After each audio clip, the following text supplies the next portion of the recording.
Mother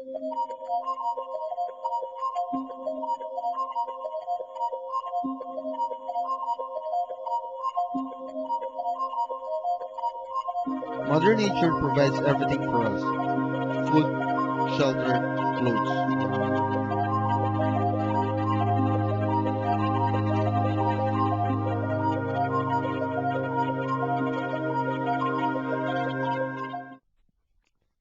Other countries have the same waste problem: China, Indonesia, Brazil.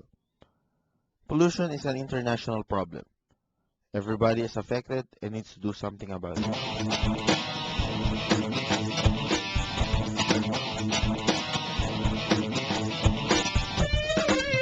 We often ask ourselves what we can do to help.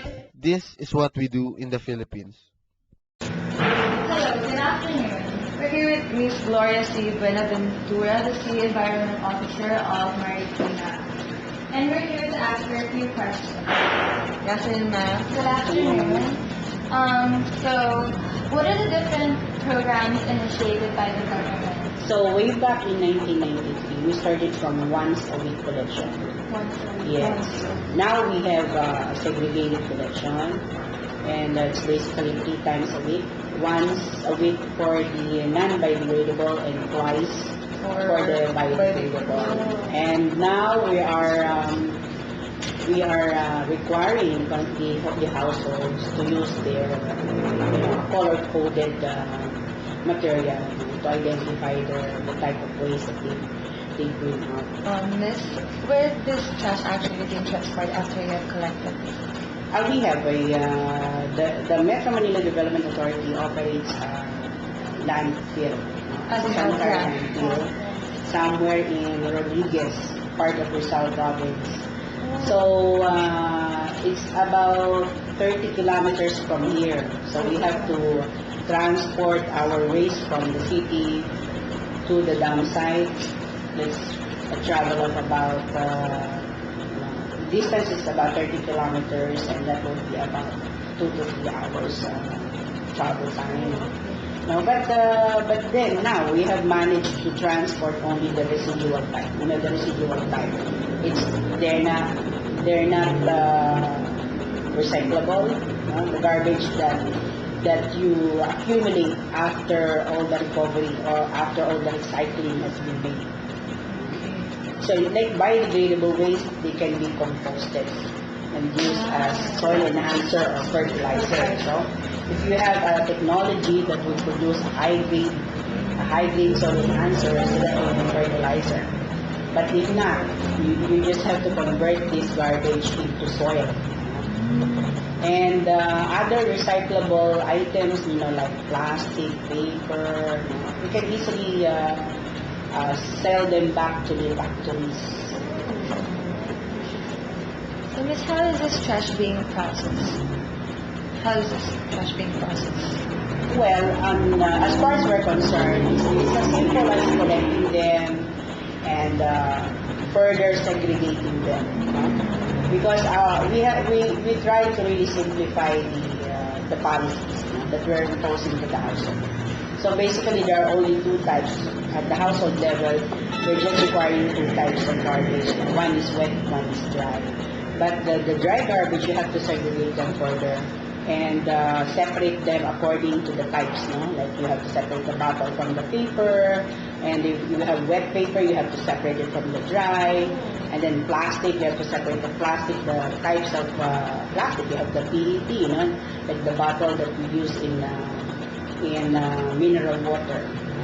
And we have the type of plastic that we use in the soda.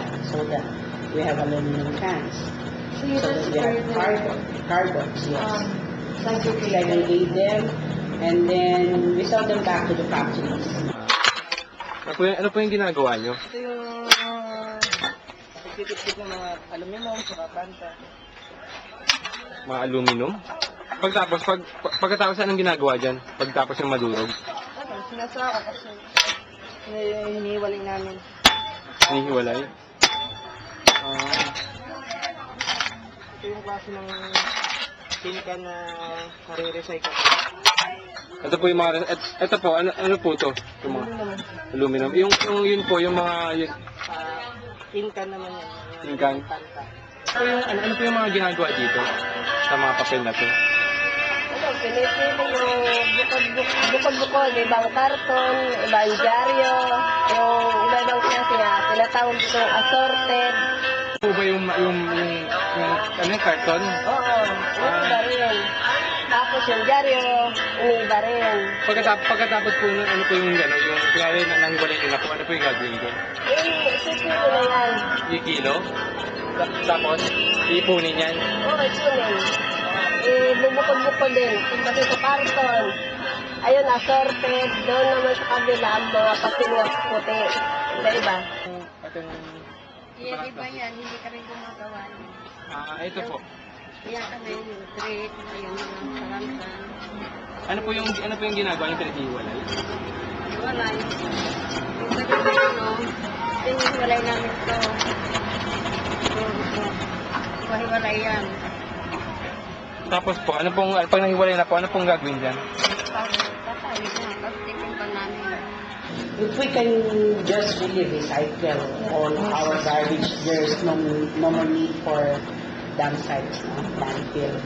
So, Miss, what are the recommendations you could give us and the citizens to help in your cause for waste management? Well, we don't require people to build their facilities. It's not that we're not that demanding. We just tell people to mind their own garbage, manage your own garbage because it's yours. It comes from you, so you have to manage that.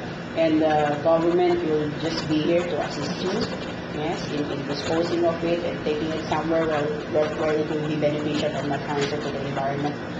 So the people just have to know, they just have to know the basics and follow the rules.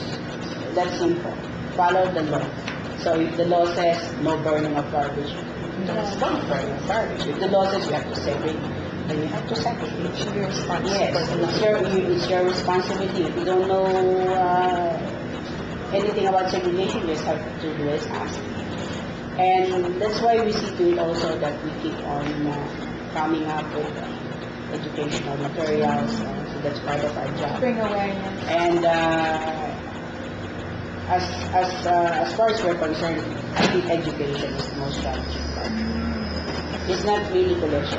Because in collection, you have manpower, you have the machines, you have the money, and you have the methods. You can collect garbage. But with education, it's a challenge of getting people to know and practice what must be done.